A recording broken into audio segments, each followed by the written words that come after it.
नीतीश कुमार के सारे दावे और सारी जो कवायद है वो फेल नज़र आ रही है। नीति आयोग की रिपोर्ट आ गई है और इस रिपोर्ट में बिहार फिर से एक बार फिसड्डी राज्यों की श्रेणी में सबसे नीचे आ गया है।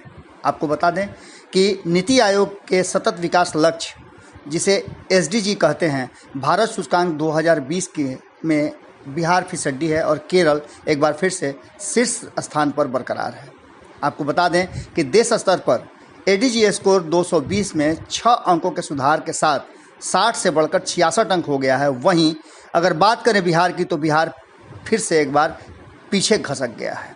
सतत विकास लक्ष्यों के इस सूचकांक में सामाजिक, आर्थिक और पर्यावरणीय मापदंडों पर राज्यों और केंद्र शासित प्रदेशों की प्रगति का मूल्यांकन किया जाता है। आपको पता है कि 2014 में जब नरेंद्र मोदी सत्ता में आए थे, देश के प्रधान बने थे, तब उन्होंने नीति आयोग का गठन किया था। नीति आयोग के रिपोर्ट हर साल पेश किए जाते हैं और समय समय पर इसकी विवेचना भी की जाती है और विश्लेषण भी किए जाते हैं। देश का स्तर 6 अंक बढ़ा है, लेकिन वहीं बिहार की हालत सबसे खराब है।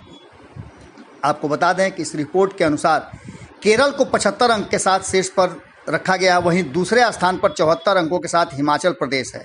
तमिलनाडु को दूसरा स्थान मिला है साथ में ही हिमाचल प्रदेश के, और इसके साथ ही सूचकांक में बिहार, झारखंड और असम सबसे खराब प्रदर्शन करने वाले राज्य हैं। नीतीश कुमार इतना से खुश हो सकते हैं कि इसमें एक गैर भाजपा शासित राज्य भी है और एक पूर्णतः भाजपा शासित राज्य भी है।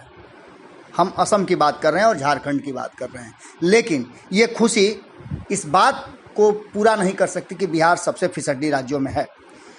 नीति आयोग के उपाध्यक्ष राजीव कुमार ने इस पूरे मामले पर अपनी बात रखते हुए कहा कि इस आंकड़े के हिसाब से तीसरे स्थान पर दिल्ली है और दिल्ली को जितना भी कहा जा रहा था कि वो फिसड्डी राज्य, दिल्ली में काम नहीं हो रहा है, वहाँ उसके प्रदर्शन को लेकर के आंकड़े टॉप पे हैं।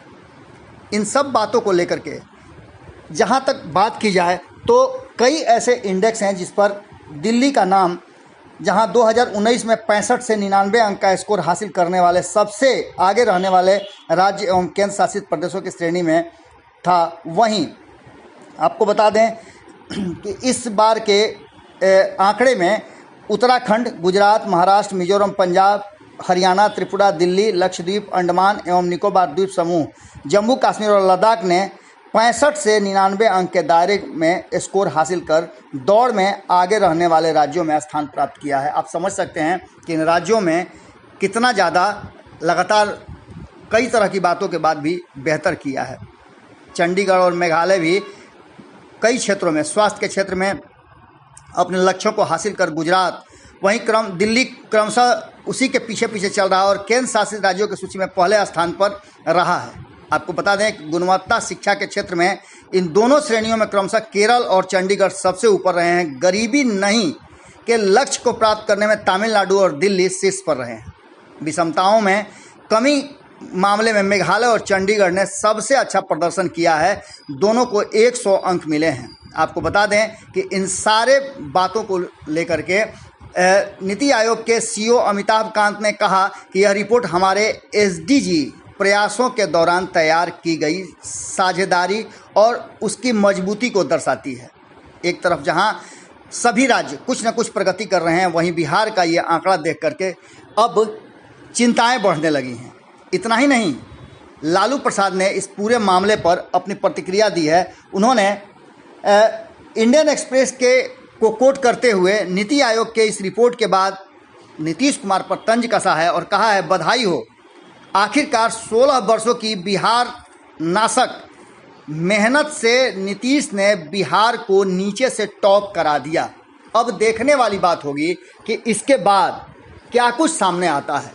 अब इस नीति आयोग की रिपोर्ट ने कहीं ना कहीं बहुत सारी बातें खोल करके रख दी है। आने वाला समय जहां एक तरफ राजनीतिक उथल पुथल का है, वहीं नीतीश कुमार को सबसे पीछे से फर्स्ट करने पर जिस तरह का चर्चा शुरू हो गया है, निश्चित रूप से बिहार की राजनीति में इसका एक बड़ा महत्व होगा। जुड़े रहें भारत लाइव के साथ, खबरों का सिलसिला लगातार जारी है। नमस्कार।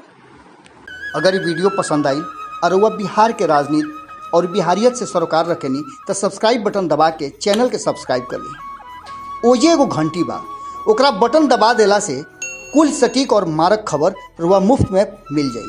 अगर रुआ पत्रकारिता के हमनी के नया प्रयोग में सहयोग कर चाहतानी तो ज्वाइन बटन दबा दी।